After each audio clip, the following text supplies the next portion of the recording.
Hola, muy buenas, bienvenidos a este nuevo video tutorial. En concreto es el video tutorial correspondiente a la unidad 5, programación orientada a objetos, clases y objetos.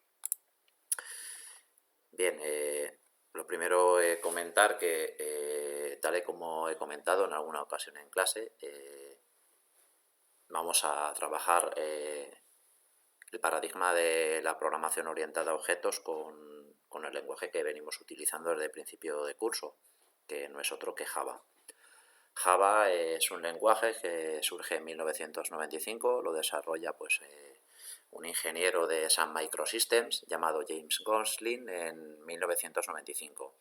Él trabajaba para la extinguida Sun Microsystems, que fue absorbida por Oracle en 2010, y fue el desarrollador de este lenguaje. Java surge en el paradigma de la programación orientada a objetos. Además de soportar la programación orientada a objetos, soporta otros paradigmas de programación como es la programación estructurada, la programación modular, y con el paso del tiempo y el surgir de nuevos paradigmas de programación ha ido adaptando o adquiriendo, o podríamos decir, mejor dicho, incorporando características de otros paradigmas de programación, como es características de la programación funcional, que veremos en la segunda evaluación, y así como otras características como puede ser la programación reactiva. Bien, sin más dilación voy a entrar en detalle con el tema de la programación orientada a objetos. La programación orientada a objetos tiene como objetivo solucionar problemas que la programación tradicional, utilizando programación estructurada y modular, se hacía ardua o muy compleja la programación para poder resolver los problemas. Con la programación orientada a objetos se consigue dar solución a esos problemas de una forma fiable y efectiva, sin que suponga un gran quebradero de cabeza para los desarrolladores. Bien, ¿en qué consiste la programación orientada a objetos? Pues su nombre nos lo indica, ¿vale? La programación orientada a objetos nos va a permitir trabajar con una serie de elementos que se llaman clases y objetos. Estos que nos permiten representar. Nos van a permitir representar tipos de datos complejos. Hasta este momento hemos estado trabajando con una serie de estructuras, podemos decir que son estáticas, que solo nos van a permitir representar un tipo de dato, y además con la particularidad de que ese tipo de dato no puede crecer en tiempo de ejecución del programa. Estoy hablando de tipos de datos primitivos, como son los enteros, los caracteres, las cadenas de caracteres, los arrays, etc. No entra aquí en este saco los arrays list que vimos en la unidad anterior, porque estos realmente son tipos de datos dinámicos y que cobran su fortaleza o que, como veremos en nuestra unidad, una gran utilización es de estos utilizándolos con objetos. Bien, vamos a diferenciar lo primero que es una clase y un objeto, ¿vale? Podemos decir que una clase es la parte estática, es decir, es la estructura que nos va a permitir definir los objetos. Por lo tanto, la clase se puede decir, y técnicamente es, la definición de un objeto de manera estática, y un objeto es una instancia de una clase y que cobra sentido en tiempo de ejecución. ¿Vale? Veamos, ¿qué nos permite? Vamos a ver qué es un objeto. Aquí normalmente los objetos tienen asociadas, nos van a permitir representar una serie de información, ¿vale? Además de permitir representar una serie de características en cuanto a los datos que podemos representar, llevan aparejados una serie de operaciones. ¿Qué define lo que, en función del valor que contiene un objeto en sus atributos, que ahora posteriormente describiremos, es lo que se conoce como el estado de un objeto? Y las operaciones que podemos realizar sobre esos objetos es lo que se define como el comportamiento. Para sintetizar, este estado viene determinado por los atributos, que son los datos que almacena el objeto, y este comportamiento viene establecido por los métodos. Estos métodos que son no es otra cosa más que funciones y procedimientos tal y como hemos visto en la programación estructurada y modular que vimos en unidades anteriores. Para que veamos un ejemplo, aquí tenéis una serie de ejemplos de cómo podríamos definir un objeto. Si vemos, aquí tenemos el ejemplo de, vamos a definir el objeto de un coche. Este puede tener un color rojo, que sea la marca SEAT, un modelo Toledo, que sea del año 2003, ¿vale? Estos elementos, lo que es color, lo que es marca, lo que es modelo o lo que es año, se corresponde con los atributos. Aquí tenemos otro ejemplo, tendríamos otro ejemplo podríamos tener otro objeto de tipo coche, que su color cambiara, si fuera amarillo, que su marca fuera Opel, que su modelo Astra y del año 2002. ¿Vale? De esta forma vamos a poder representar una estructura de datos dinámica y que nos permita almacenar diferentes tipos de datos, ¿vale? Estos elementos, tal y como he indicado, se tratan de los atributos.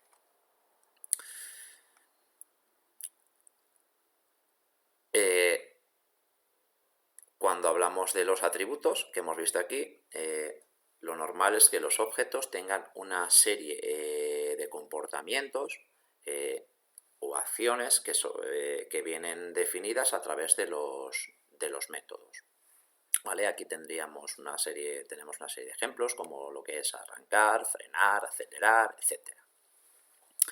Por lo tanto,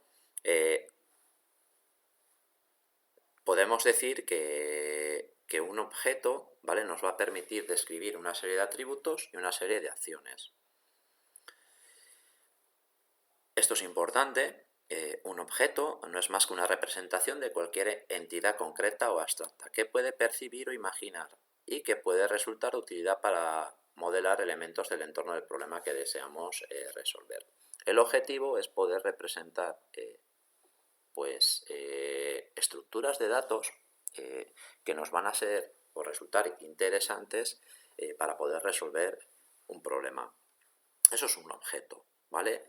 ¿Qué es una clase? La clase podríamos pensar como una plantilla que nos va a permitir representar la estructura que van a tener los objetos.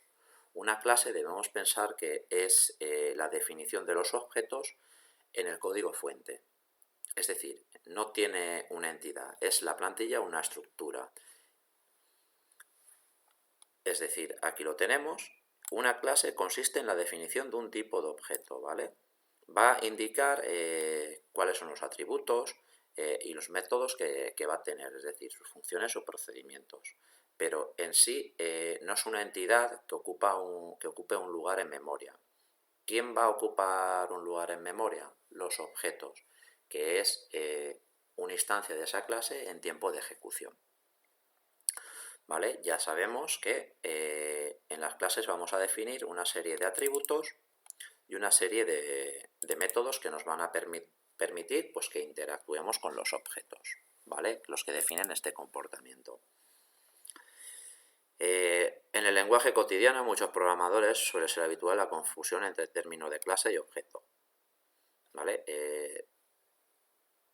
Creo que vosotros esto lo vais a tener bastante claro, no va a dar lugar a confusión, ¿vale?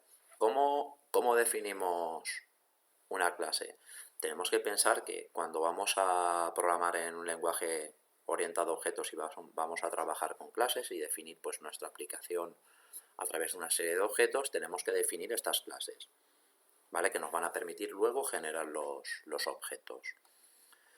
¿Cómo lo hacemos?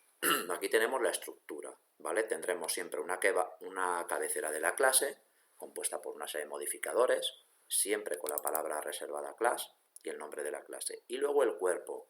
En el cuerpo de la clase vamos a definir lo que son los atributos y los métodos. Aquí tenemos un esquema sencillito de cómo cómo se realiza. Sí que es cierto que ahora veremos un poquito más de información, pero no voy a entrar en esta unidad para no ser confuso en conceptos que hacen referencia pues, a las clases finales, clases o la herencia. ¿Vale? Me voy a ceñir a los conceptos que necesitamos ahora fijar. ¿Vale? Como podéis ver, modificadores, clase, nombre de la clase y aquí una serie de parámetros que veremos más hacia adelante en la siguiente unidad. Tendremos la definición de atributos y la definición de los métodos. Vamos a ver un ejemplo muy sencillito con el que ya hemos trabajado, os he dado unas pinceladas en clase para que lo podamos ir viendo los conceptos. Aquí en IntelliJ, ¿vale? Yo me he creado, tengo mi proyecto principal, está vacío, no tenemos nada, y me he creado aquí un fichero en el cual voy a ubicar una clase, que es la clase alumno.java. ¿Vale? Se llama, esta clase, este fichero, se llama como la clase es importante. Si os fijáis, este modificador, ¿vale? Es uno de los modificadores que tenemos aquí, y le estoy indicando que se trata de una clase pública. Es decir, que todo el mundo puede hacer uso de esta clase. ¿Vale? Le he llamado alumno y lo que aquí he definido, pues una serie de atributos. Estos son atributos, lo que tenemos aquí. Tengo un nombre, este tipo string, unos apellidos y un array de strings que voy a almacenar, pues 3 teléfonos, además de una edad. ¿Vale? Estos serían los atributos. ¿Vale? Lo colocamos aquí. Colocamos que estos son atributos. Perdón.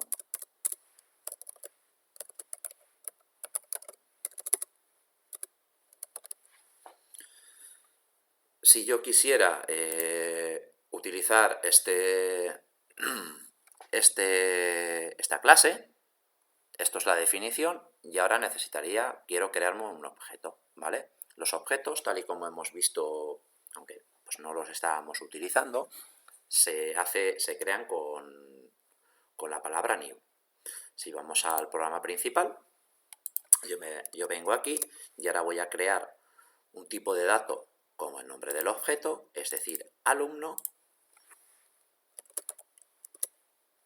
Le voy a llamar a L y voy a crear uno nuevo. ¿Cómo lo haríamos? De la misma manera que creamos el objeto para leer los datos de entrada por pantalla, o como creamos los strings, ¿vale? Con un new, alumno y cierro. Ya os comento que esto se trata de un constructor por defecto y este lo proporciona siempre Java, en el caso de que no definamos un constructor. Luego profundizaremos un poquito más sobre este. Bien, si vemos aquí, yo ya he creado un objeto de tipo alumno, se llama L, y ahora aquí podría pues, acceder a sus propiedades. Si yo me vengo aquí, podría hacer AL punto, y si nos fijamos, tengo acceso a los atributos que he definido, a su teléfono, a la edad, los apellidos, al nombre. Yo podría venir, por ejemplo, a la edad y decirle que este alumno tiene la edad de 21 años. Luego podría, aquí, a L, me podría definir, por ejemplo, un array de teléfonos. Aquí hacer string teléfonos es igual a new string de 3. Pongamos que le voy a dar, porque le vamos a dar el mismo tamaño, ¿vale? Que tiene definido aquí.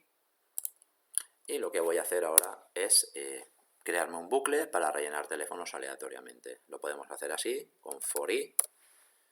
Ya me genera la estructura. Le voy a decir el tamaño teléfonos.length. Y ahora, pues digo, aquí en teléfonos de i es igual, y esto me lo invento. Pues 6, 7, 8, 3, 4, 9, y ahora le concateno, ¿vale? Para tener teléfonos diferentes, el índice, ¿vale? Se lo concateno, lo tengo aquí. Una vez lo tengo, yo a este alumno le podría decir, pues al.teléfono igual a teléfonos. Y ya tendría en este objeto, este alumno podría acceder aquí. Voy a mostrar por pantalla pues el al.edad, y ahora voy a mostrar en un bucle, pues voy a mostrar sus teléfonos.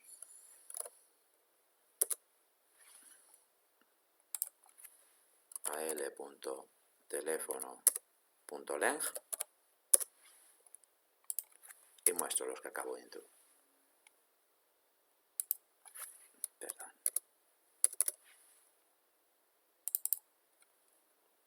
Vale, vengo aquí y hago al.teléfono de ahí.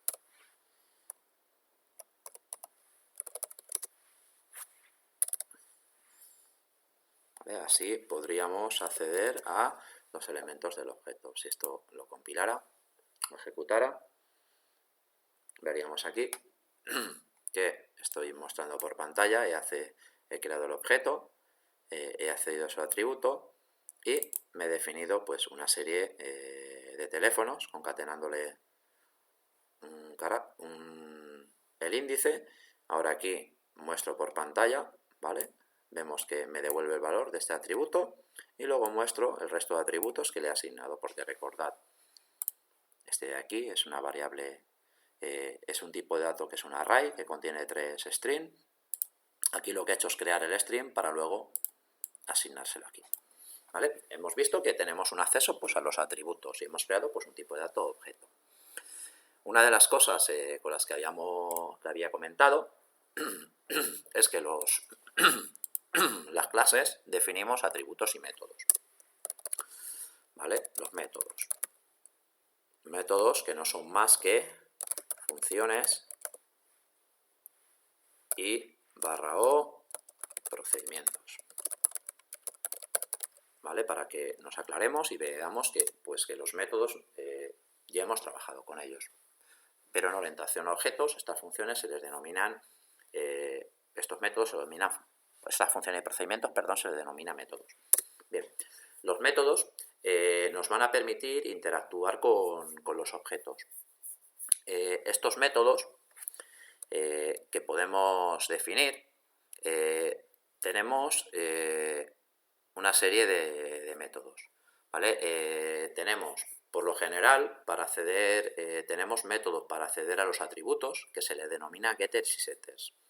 Un getter nos va a permitir acceder a un atributo y devolver su valor. Y un setter nos va a permitir modificar el valor de un atributo. Utilizando, ya os comenté que normalmente en el mundo de la programación se utiliza la palabra de getter y setter porque está muy estandarizado. Está tan estandarizado que hasta IntelliJ lo que hace es tenerlo asociado y tiene un shortcut, ¿vale? Para poder lanzar esto. Vamos a definir una serie de métodos que nos van a permitir leer estos atributos y modificarlos. Primero comenzaré con el de nombre. Tendremos aquí un public. Si os fijáis, IntelliJ ya nos dice, oye, ¿vas a definir getters y setters? Parece que nos está esperando y si nos fijamos aquí, tenemos un getter para el nombre. Si le hacemos doble clic, ya nos lo genera. ¿Qué tenemos aquí? Nos va a devolver el valor contenido en el atributo. Ahora vamos a hacer un setter. Pues public. Si nos venimos aquí, tenemos un set nombre. Perdón, nos pasamos una variable y le modificamos el nombre del atributo. Este nombre hace referencia a esta variable y este nombre al atributo. De ahí que se le coloca el valor de this. This significa que hace referencia a la clase, es decir, al objeto que crearemos. ¿Vale? Así sucesivamente podemos crear todos los getters y setters. Lo bonito de IntelliJ es que nos está facilitando la tarea, es decir, con ello tenemos poco margen de error. Y visto esto, ¿vale? Voy a colocar el resto, los tengo aquí ya definidos para agilizar el desarrollo del mismo. Tendríamos una serie de... He generado, normalmente los suelo agrupar, ¿vale? Para no olvidarlos, getter junto con setter. Tengo aquí el de apellidos, un getter con su respectivo setter, otro para edad y otro para el teléfono, ¿vale? Si nos fijamos aquí, para el teléfono, lo que devolvemos cuando lo leemos con su respectivo getter es un array de string y devolvemos el atributo teléfono de nuestra casa, de nuestra clase, perdón. ¿Vale? Y cuando modificamos, ¿vale? Lo que hacemos es proporcionar un array y lo devolvemos a la propiedad del objeto, al atributo. Esto que nos permite, si nos fuéramos al programa principal, yo me vengo aquí hemos creado un objeto de esta manera, estamos accediendo a los atributos, ¿vale? ¿Qué es lo que podría hacer? En lugar de yo utilizar, acceder a los atributos directamente para modificar, yo me podría generar aquí un nuevo objeto. Me voy a generar otro, alumno AL2 es igual a new alumno. Y a este alumno le voy a introducir los valores haciendo uso de los setters, ¿vale? Le puedo decir AL2 punto. Y si nos fijamos aquí ya nos aparecen los getters y los setters, le voy a colocar el nombre, lo haré con un set, ¿vale? Set nombre y le indico que es Manu, por ejemplo. Y ahora le voy a decir a L2 punto, me voy a establecerle la edad con el set edad y le indico que tiene pues 40. Si ahora quiero mostrarlo por pantalla, en lugar de utilizar directamente acceder al atributo, lo haré a través de los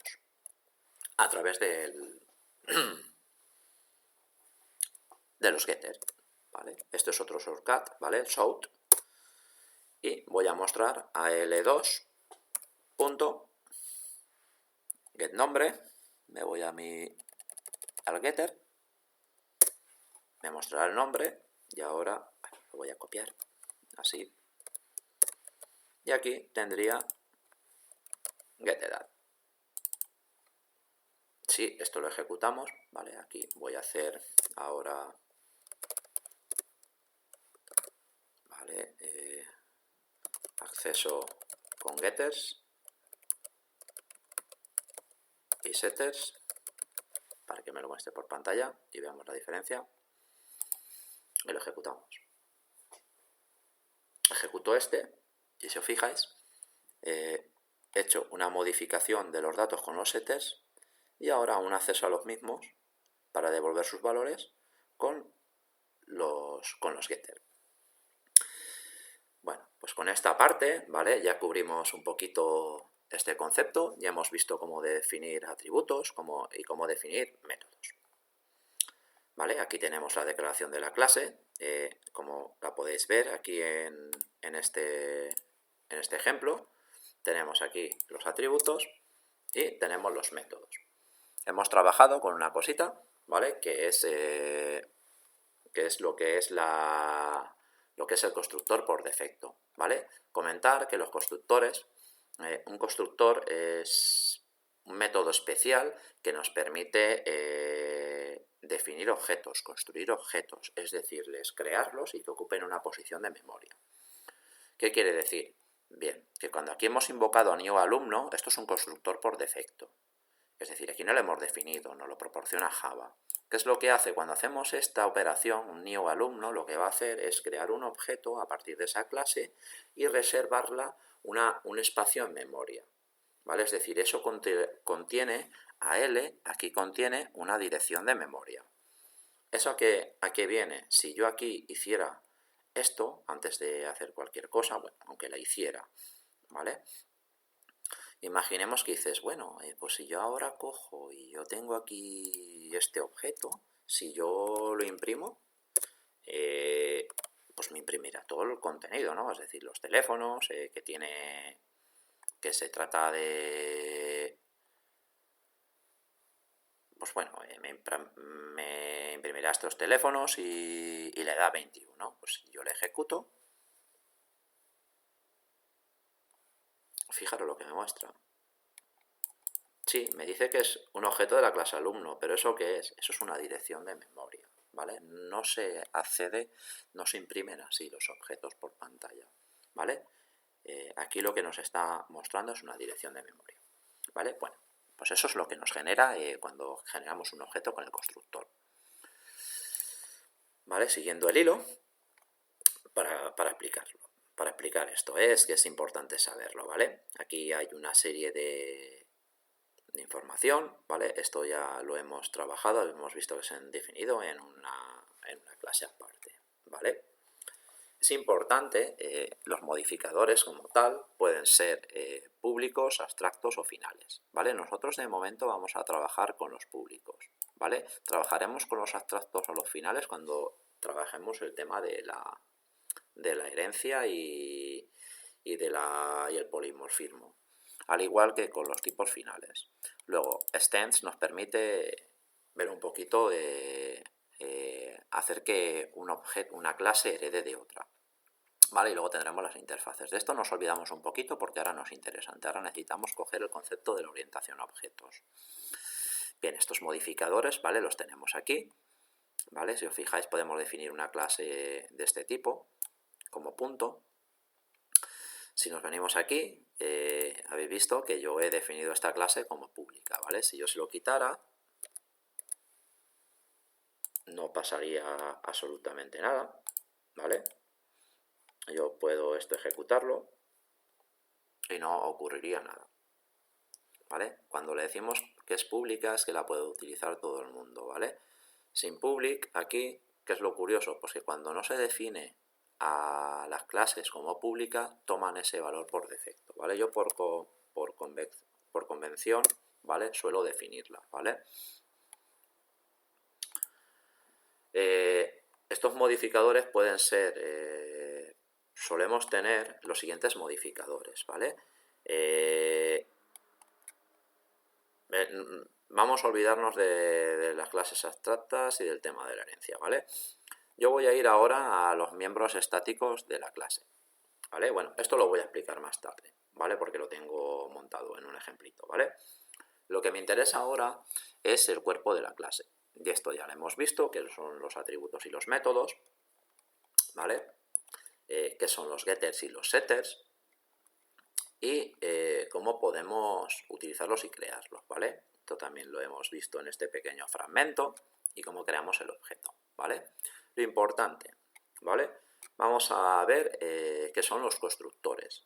Esto no está en esta posición, pero ya os he dicho que son de tipo, pues, tenemos uno por defecto, pero nos puede interesar definirnos constructores, ¿vale?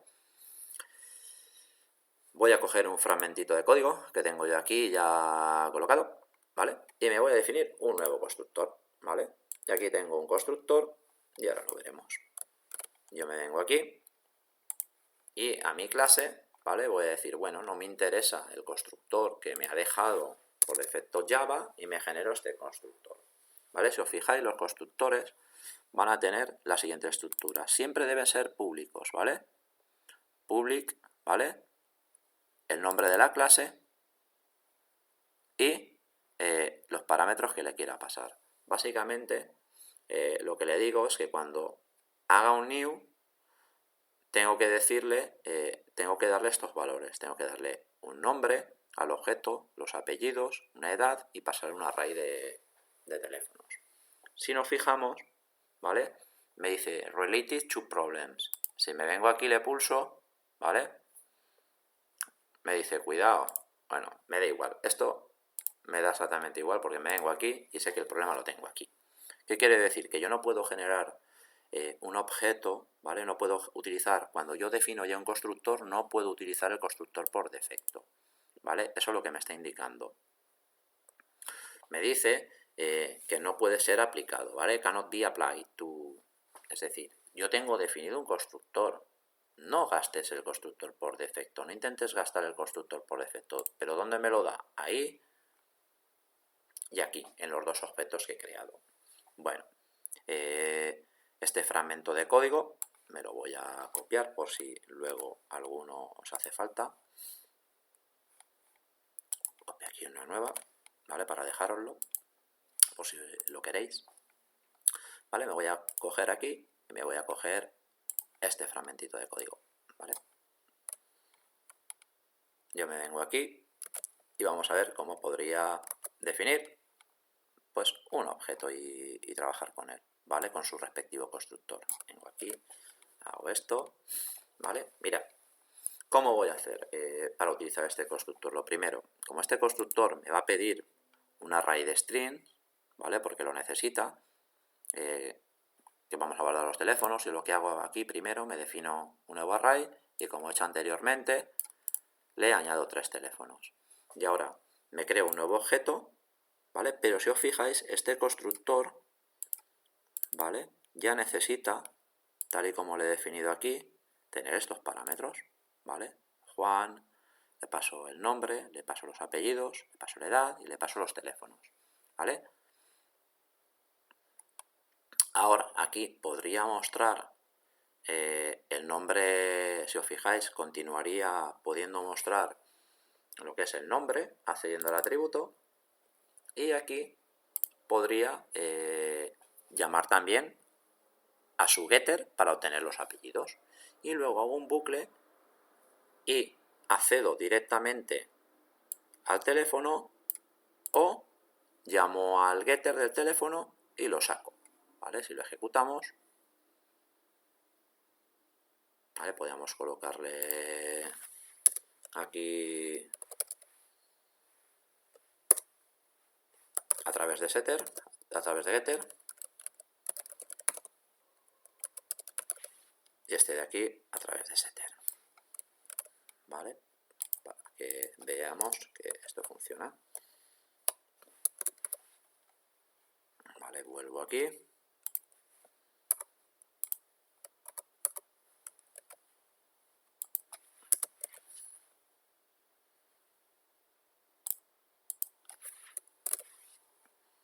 Lo ejecutamos y veremos cómo me crea el objeto. Bueno, aquí me sale bastante información, pero me saca el nombre Juan a través de getter. Perdón, esto no es getter a través de atributos. Y esto es a través de atributos. Madre mía. ¿Vale? ¿Vale? A través de atributos me saca Juan y luego a través del... Qué grande que soy. Exacto, ¿vale? Así sería. ¿Vale? A través de atributos, a través de getter. Me muestra el teléfono a través de atributos y a través de getter, ¿vale? Es decir, podemos acceder así de la siguiente forma, ¿vale? Vemos que los tenemos definido y tenemos aquí pues nuestro constructor y nuestros getters y setters, ¿vale? Y nuestros atributos. Bien, ¿vale? Ya hemos trabajado un poquito, ya hemos trabajado con un constructor, hemos visto también cómo lo podemos manipular, ¿vale? No es necesario que le deis un vistazo, le podéis dar un vistazo, pero bueno, lo tenéis sintetizado en el vídeo. Y ahora vamos a ver un apartado que es la encapsulación, el control de acceso y la visibilidad. En programación orientada a objetos, uno de los objetivos que tiene y una de las particularidades y que la hace potente, o podemos decir que la hace interesante, es la encapsulación, el control de acceso y la visibilidad. Pero esto lo voy a dejar para otro fragmentito de vídeo. En un momentito lo retomamos con otro vídeo.